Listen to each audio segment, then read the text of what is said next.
माहिती द्यायला नमस्कार, मी राजेश क्षीरसागर, प्रभारी विभागीय अध्यक्ष कोकण विभागीय मंडळ. माझ्याकडे कोल्हापूर विभागाचा नियमित कार्यभार आहे. आज आपण इयत्ता 10वीचा निकाल ऑनलाईन पद्धतीने घोषित करत आहोत. राज्य मंडळाने हा निकाल 1 वाजता घोषित केलेला आहे आणि या निकालाला तदर्थ समितीची मान्यता आवश्यक असते. त्यासाठी थोडा वेळ गेला आपला, कारण दोन्ही विभागीय मंडळाच्या तदर्थ समिती आम्हाला अटेंड करायच्या होत्या. तर या निकालाबद्दल सविस्तर माहिती, निकालाची सांख्यिकी माहिती आणि निकालाची वैशिष्ट्ये त्याची प्रत आपल्याला दिलेली आहे. याच्यामध्ये 9 संकेतस्थळावरती हा निकाल घोषित झालेला आहे. कोकण विभागीय मंडळामध्ये 2 जिल्ह्यांचा समावेश आहे आणि त्याच्यामध्ये एकूण शाळा 649 आहेत. 114 परीक्षा केंद्र 10वीसाठी आपण दिलेली होती. दोन्ही वर्षांच्या निकालाची तुलना जर आपण केली, मागचा निकाल आणि चालू वर्षाचा निकाल, तर त्याच्यामध्ये रत्नागिरी मागच्या वर्षी 98.85% निकाल होता आणि चालू वर्षी 98.58% एवढा निकाल आहे. सिंधुदुर्ग मागच्या वर्षी 99.35% निकाल होता, चालू वर्षी 99.32% एवढा निकाल आहे. म्हणजे मागच्या वर्षी विभागाचा जो निकाल होता तो 99.101% एवढा होता.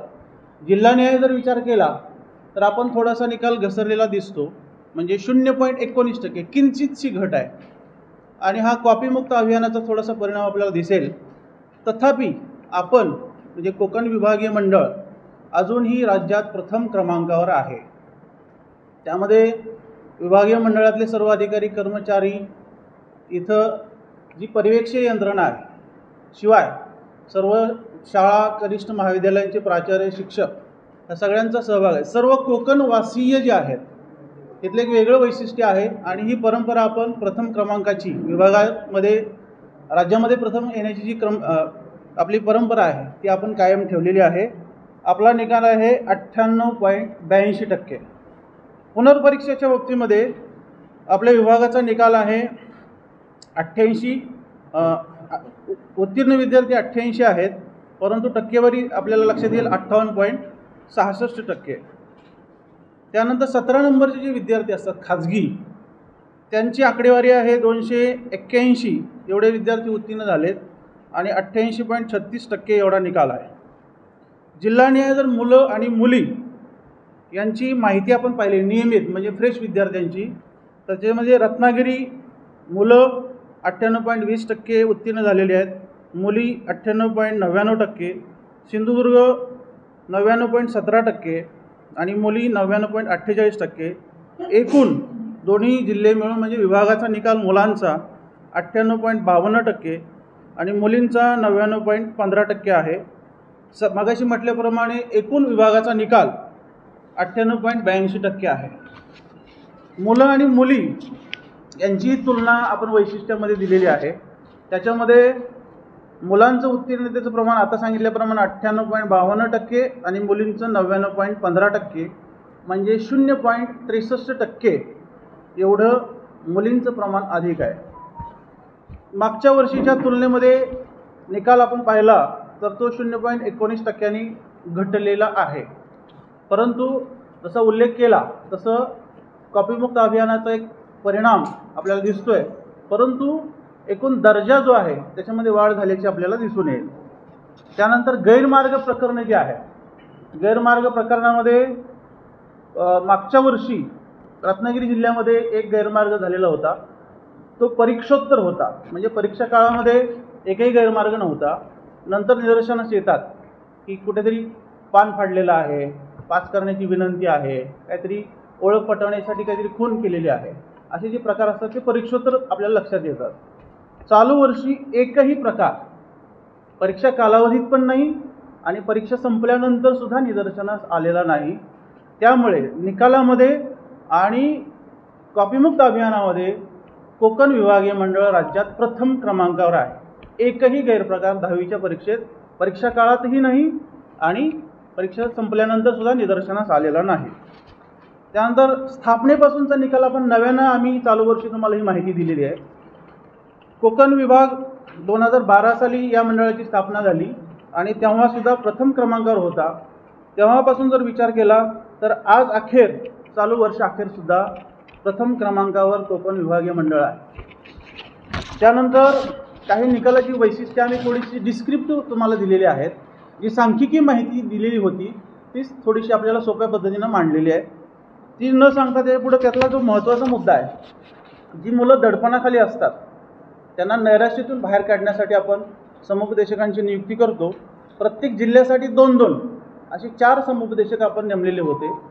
तर त्यांनी त्या कालावधीमध्ये खूप चांगलं काम केलेलं आहे. त्यानंतर आपण हेल्पलाईन कक्ष परीक्षा कालावधीमध्ये स्थापन करत असतो, तोही चालू वर्षी होता. शिवाय प्रॅक्टिकल, तोंडी आणि अंतर्गत जे गुण आहेत ते ऑनलाईन पद्धतीनं भरण्यासाठी आपण प्रोव्हिजन केली होती, त्यानुसार कार्यवाही झाली. चालू वर्षी पहिल्यांदाच क्रीडा प्रस्ताव हे ऑनलाईन पद्धतीनं आपले सरकार पोर्टलवर घेण्यात आले. त्याची संख्या आहे 1519 आणि त्या मुलांना गुणदान करण्यात आलेलं आहे. शिवाय कला प्रकारामध्ये चित्रकलेसाठी 7780, शास्त्रीय कला 197, लोककला 230, स्काउट गाईड 15 अशा परीक्षा जे विद्यार्थी आहेत किंवा परीक्षार्थी आहेत ते सुद्धा यासाठी पात्र ठरलेले आहेत. माननीय मुख्यमंत्री महोदयांचा जो 100 दिवसांचा कृती आराखडा होता त्यामध्ये अन्य विषयांसोबत कॉपीमुक्त परीक्षा अभियान हे एक अभियान त्याच्यामध्ये समाविष्ट होतं आणि ते मगाशी म्हटल्याप्रमाणे या विभागीय मंडळामध्ये 100% आपण त्याची यशस्वीपणे अंमलबजावणी केलेली आहे. 20 जाहीर झालेलं आहे. त्याची जर पुनर्मूल्यांकन करायचं असेल, उत्तरपत्रिकेची छायाप्रत पाहिजे असेल, गुणपडताळणी करायची असेल तर ती प्रक्रिया उद्यापासूनच म्हणजे 14 तारखेपासून उपलब्ध करून दिलेली आहे आणि राज्य मंडळाच्या संकेतस्थळावर ऑनलाईन पद्धतीनं त्यांना अर्ज करता येईल. ऑनलाईन पद्धतीनंच त्यांना शुल्कसुद्धा भरता येईल. पुनर्मूल्यांकन करण्याची पद्धत अशी आहे की जेव्हा आपल्याला उत्तरपत्रिकेची छायाप्रत मिळेल तर कार्यालयीन कामाचे जे 5 दिवस आहेत त्या कालावधीमध्ये त्यांनी ती छायाप्रत संबंधित आपल्या शाळेचे जे काही विषय शिक्षक असतील त्यांच्याकडून तपासून घेऊन त्यात जर काही गुणात वाढ होत असेल तर प्रत्यक्ष विभागीय मंडळाशी संपर्क साधणं आवश्यक आहे. श्रेणी सुधार योजना जी आहे म्हणजे क्लास इम्प्रूव्हमेंट, जर एखाद्या विद्यार्थ्याला पुन्हा त्या परीक्षेला बसून आपली श्रेणी सुधारायची असेल तर सलग 3 परीक्षा म्हणजे येणारी पुरवणी परीक्षा जून-जुलैची, त्यानंतर फेब्रुवारी-मार्चची परीक्षा 2026 आणि परत जून-जुलैची जी परीक्षा पुरवणी परीक्षा आहे त्याच्यामध्ये तो सहभागी होऊन श्रेणी सुधार या योजनेचा लाभ घेऊ शकतो. येणारी जी पुरवणी परीक्षा आहे त्याच्यासाठी सुद्धा आता विद्यार्थ्यांना आवेदनपत्र भरण्यासाठी उपलब्ध करून देण्यात येत आहेत. 15 तारखेपासून अशी आवेदनपत्र विद्यार्थ्यांना उपलब्ध करून देण्यात येतील.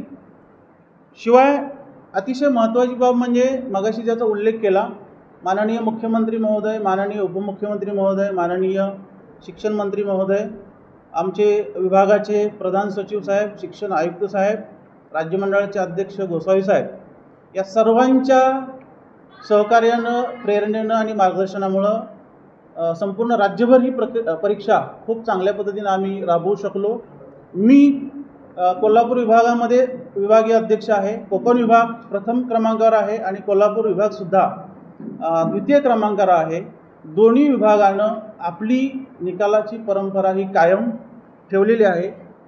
ज्यांनी ज्यांनी या परीक्षेसाठी आम्हाला सहकार्य केलं त्या सगळ्यांचे मी या ठिकाणी आभार मानतो आणि पुन्हा एकदा सर्व कोकणवासियांचं, सर्व परीक्षार्थी, त्यांचे पालक, मार्गदर्शक शिक्षक, शाळा, आमच्या सर्व पर्यवेक्षक यंत्रणा या सगळ्यांना धन्यवाद देतो आणि सगळ्यांचं हार्दिक अभिनंदन करतो. धन्यवाद.